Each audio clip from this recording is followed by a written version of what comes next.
All right. As the Minister was talking about evacuation plans for Parliament to Auckland, I was wondering if we also have evacuation plans for Aucklanders to Wellington in the event of volcanic eruptions, but I won't go there. Okay, it's now my pleasure to welcome Kelvin Berryman from GNS Science. Kelvin is the manager of Natural Hazards, the Natural Hazards Research Programme, and he will introduce this panel. So without any more ado, Kelvin, I'm passing over to you. Thank you.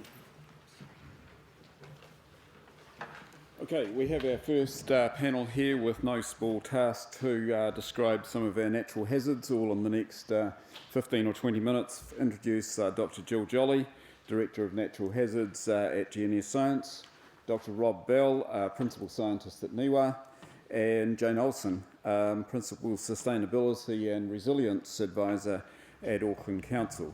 So without further ado, ask Gill to present. So here we go. In terms of the context for natural geological hazards in New Zealand, I thought I'd put the key points up front in case I don't get there at the end. So the key things for understanding geological hazards is to understand the process that's driving the geological hazard, how often they occur and how big they can be, and then what happens in terms of what the impacts are. Really the key thing in terms of understanding the geological hazards is to have a good evidence base to support decision making by civil defence, local communities and so on. Key thing is partnerships, as Minister Kay said, and I think this will continue to be a theme throughout the day, at national and local level and at global and regional level. So I think a lot of us know this. I'll just briefly say that in terms of the New Zealand context, we have a number of geological hazards, tsunami from local, regional and distant sources, large earthquakes, rock avalanches, various land instability effects, and active volcanoes. And I'm going to go through each of those perils in turn with a couple of quick examples and how that links into the Sendai framework. So the example for the earthquakes is the subduction zone, the megathrust. Could we have a magnitude 9? And how often would they occur and how big could they possibly be? And what would the impacts be? One way that we've been doing this over the last few years is to look at the slow slip at the interface between the two plates on the east coast of North Island. So how is that interface behaving? Is there a change in variation of rate? And if so, what's causing that and what's the implications for the large earthquakes? In order to learn more about that, we have a number of large international initiatives, including coming up in the next couple of years, actually drilling offshore down into the plate interface. So in terms of the links to the Sendai framework, those are some of the words from the framework document. So if you go to that online, we have quite close links with what we're doing on earthquakes to the Sendai framework. In terms of tsunami, again, it's looking at how frequently they occur, how big they are. And once we've actually got some idea of how big the tsunami could be, what are going to be the impacts when they hit the shore? There's an example from the Wellington harbour, and you can see some clear focusing on Island Bay, Lyell Bay, and so on. And once we know what the inundation is likely to be, how do we actually plan for evacuation? Is it the blue line on the road, or is it vertical evacuation structures? So there's a number of lines of research that are trying to inform that as well. And the links into Sendai framework. One of the key things is understanding multi-hazard risk, which is where tsunami is one of the main things. Is it earthquakes, tsunami, landslides? Going on to volcanoes. Eruption forecasting is one of the key things for volcanoes. When will the next big eruption be, and what will the impacts be? To do this, we're linked into some major international initiatives, like the Taupo Volcanic Zone Supersite, where we're sourcing major sets of data from satellite to understand how the volcanoes, the calderas especially, are behaving in real time. And when an eruption occurs, how will that impact the communities? That's an example of a phenomena map that we developed for Tongarewa when the eruption occurred there back in 2012. And again, the links into the Sendai framework. In terms of land instability, a number of different things that can occur there. There's an example from Taihape. What is the actual cause of mass movement? What triggers it? And when they do trigger, what's the likely impact on the communities? Which areas are vulnerable? And the links to Sendai. So back to my key points. So one of the key things about geological hazards is understanding the process. That's one of the fundamental building blocks of understanding disaster risk, and providing really good evidence base to support that good decision making in partnership with stakeholders and communities at all various different levels, both with the research and with the delivery of the science. Got 4 seconds left. Very well done.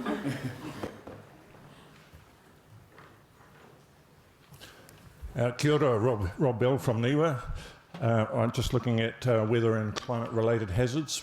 One of the statement of core purposes in NIWA is looking at provision of research and then transferring that through to stakeholders in terms of increasing the resilience of both New Zealand and the Pacific Islanders to tsunami, weather and climate hazards, which includes drought, floods and sea level change. So in terms of the impetus for weather-related research, weather hazards certainly, especially floods, are our most frequent hazard.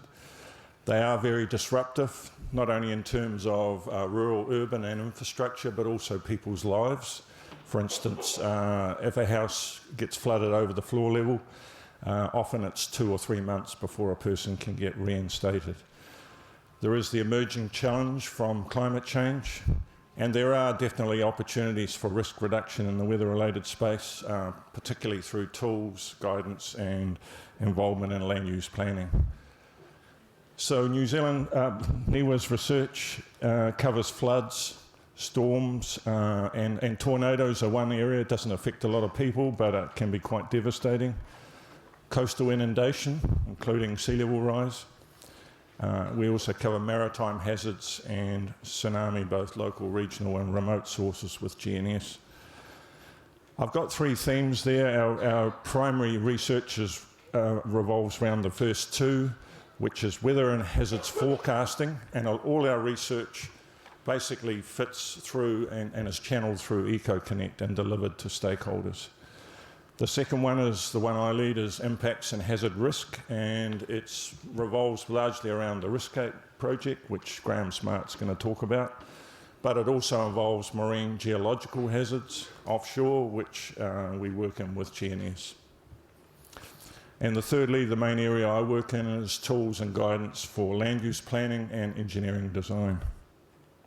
Weather-related forecast through EcoConnect, it's both at the top is where the research occurs, underneath is the research infrastructure like satellites and high-performance computing facility, and that enables preemptive risk reduction measures if the stakeholders and the users are informed. The second theme is impacts and risk, and Riskcape is our primary delivery vehicle, working with GNS in a joint venture, and Graham is going to talk about that. The third area, which I think will involve probably the most effective way of reducing risk as well, is getting involved in land use planning, producing guidance. You see the New Zealand Coastal Policy Statement, we were quite involved in that. MFE guidance on climate change, been involved with Jane on the Auckland Unitary Plan, and the Wind Action Code for resilience of buildings. Just one example from Auckland, top 2 photos from January 2011, that was a nearly 100-year event, and then 3 years later the bottom event occurred on the same roading system. So just a little snippet. The top 100-year event will become an annual affair with a sea level rise of only 0.4 of a metre. We're involved with the motorway upgrades, just as an example of taking it right through to engineering design. The causeway sections of Auckland's motorways, the top one is the Southern Motorway, and the bottom one is the Northwest Motorway. Particularly the Northwest Motorway is going to be raised 1.5 metres to circumvent current coastal inundation hazards and climate change. So some of the key roles for research for the Sendai framework, we certainly in terms of forecasts of weather-related hazards, they can inform preemptive risk reduction measures. Know thy risk, certainly a likelihood and consequences in terms of dollars, people, assets, and consider the black swans because they will turn up invariably. Event monitoring data, I think, is a really crucial one to really get some good risk reduction going right across research institutes, stakeholders, councils, and insurance sector, getting some good granularity in there. It's not just the present day risks, but the future ones from climate change. Land use planning, I think there's a lot of mileage in terms of integrating both disaster risk reduction measures and climate change. Both have a way of informing that. And I think research can support local communities in the policy interface. So thank you.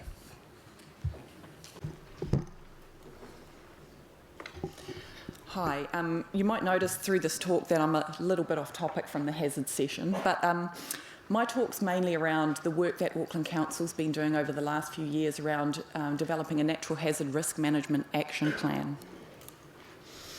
So within Auckland Council in 2010, we formed a unitary authority which brought together 8 legacy councils. And with that, it brought a lot of challenges. We're such a large organisation, we now have over 8,000 staff and have identified about 55 different teams within the organisation that have a role to play in terms of hazard risk management. So it provides a situation where there are, so I'm just struggling to see where, we have lots of silos within the organisation, there are lots of gaps and overlaps, there are inefficiencies that have become obvious in terms of use of resources, and many of the different departments in council we found were not considering the risk from infrequent hazards and events. And often there can be a bit of poor alignment as a result. But it also presents us with a lot of great opportunities because all of a sudden we're one organisation and we have the opportunity to get some coordinated and linked up responses. So that's what we've been trying to do through this process. And we've had an opportunity in that we've developed a 30-year spatial plan called the Auckland Plan. And under that we have a vision which is to become the world's most livable city. And this has provided us an opportunity to link disaster risk reduction and building of resilience and bring it out of just an emergency management frame and build it into becoming livable and sustainable. And that's enabled it to be something that's been embraced and connected to by a whole bunch of other departments within the organisation that normally would have seen it as not something that they have to deal with themselves. So we've made it very clear that resilience is key to achieving livability, and we've identified that the natural hazard risk management strategy is a key strategic project that comes out of that 30-year plan.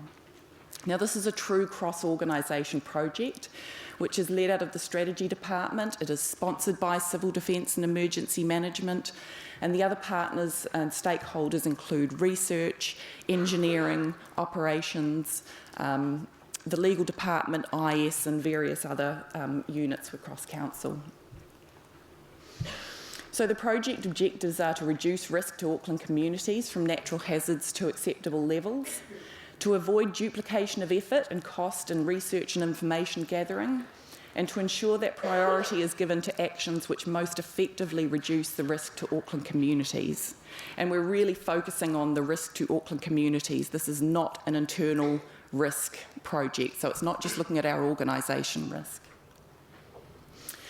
So one thing we've done is we've developed a methodology which has been peer reviewed by EQC, Ministry of Civil Defence and others, which has enabled us to look at the risk across a range of return periods, and we've developed a methodology which we are applying consistency across a number of different hazards.